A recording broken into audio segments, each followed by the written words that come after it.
અને હવે વાત કરીશું રાજકોટની તો રાજકોટ જિલ્લાના ઉપલેટાની મોજ નદી પરનો પુલ અત્યંત દયનીય હાલતમાં છે। પુલ હાલ તો ભારે વાહનો માટે બંધ કરવામાં આવ્યો છે, પરંતુ અન્ય નાના વાહનો પોતાના જીવના જોખમે પુલ પરથી પસાર થવા માટે મજબૂર બન્યા છે। ઉપલેટાથી પસાર થતી મોજ નદી પર રાજાસર ભગવતસિંહજીના સમયમાં બનાવેલો પુલ જે અત્યંત જર્જરિત હાલતમાં છે। હાલ આ પુલને તંત્ર દ્વારા જિલ્લા કલેક્ટરના હુકમથી ભારે વાહનોના ઉપયોગ માટે તો બંધ કરી દેવામાં આવ્યો છે, પરંતુ ઉપલેટાના સ્થાનિકોનું કહેવું છે કે માત્ર મોજ નદી પરના પુલ પરથી ભારે વાહનોને અવરજવર બંધ કરી અને તંત્રએ સંતોષ માની લીધો છે। આ પુલનું તાત્કાલિક ધોરણે રિનોવેશન કરવું જોઈએ, જેથી કરી અહીંથી પસાર થતા વાહનોને 5 કિલોમીટર દૂરથી ફરીને જવું ના પડે। મોજ નદી પરનો જે પુલ છે જે જર્જરિત હાલતમાં છે, પુલ પર ગાબડા અને તિરાડો પડી ગઈ છે અને પુલના સ્ટ્રક્ચરમાં પણ તિરાડો પડી છે। સ્ટ્રક્ચરમાંથી સળિયાઓ દેખાઈ રહ્યા છે અને પુલ ગમે ત્યારે તૂટી શકે એવી સ્થિતિમાં છે અને જો આ પુલ પડી જશે તો ઉપલેટાથી રાજકોટ તરફ જતા વાહન ચાલકોને અને ખેડૂતોને પણ ખેતરમાં જવા માટે મુશ્કેલી ઊભી થશે। ત્યારે તાત્કાલિક ધોરણે આ પુલનું સમારકામ કરવા માટે માંગ ઉઠવામાં આવી છે।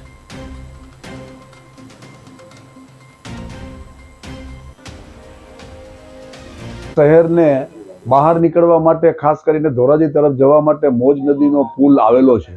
આ મોજ નદીનો પુલ સર ભગવતસિંહજીના વખતમાં બનેલો પુલ છે અને ખૂબ જૂનો પુલ છે।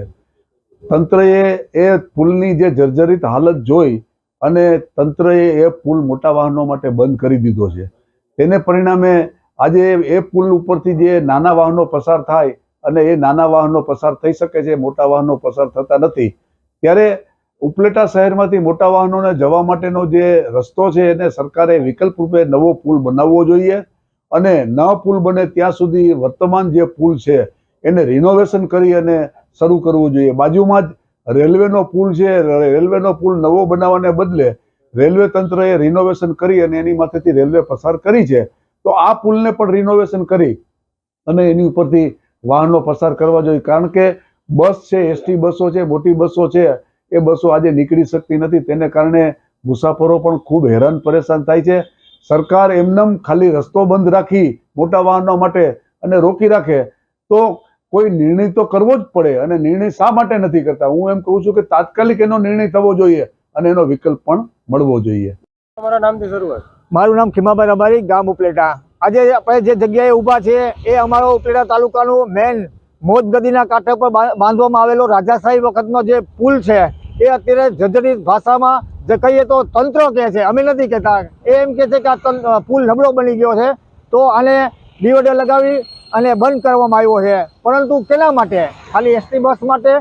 આ પુલ જો નબળો હોય તો એને નીચા ડિવાઈડર રાખીને એને સંપૂર્ણપણે ટ્રેક્ટર અને બાઇક ચાલે એવો જ રસ્તો રાખવો જોઈએ, નહીંતર આ પુલ ગમે ત્યારે પડશે ત્યારે તંત્રની જવાબદારી રહેશે।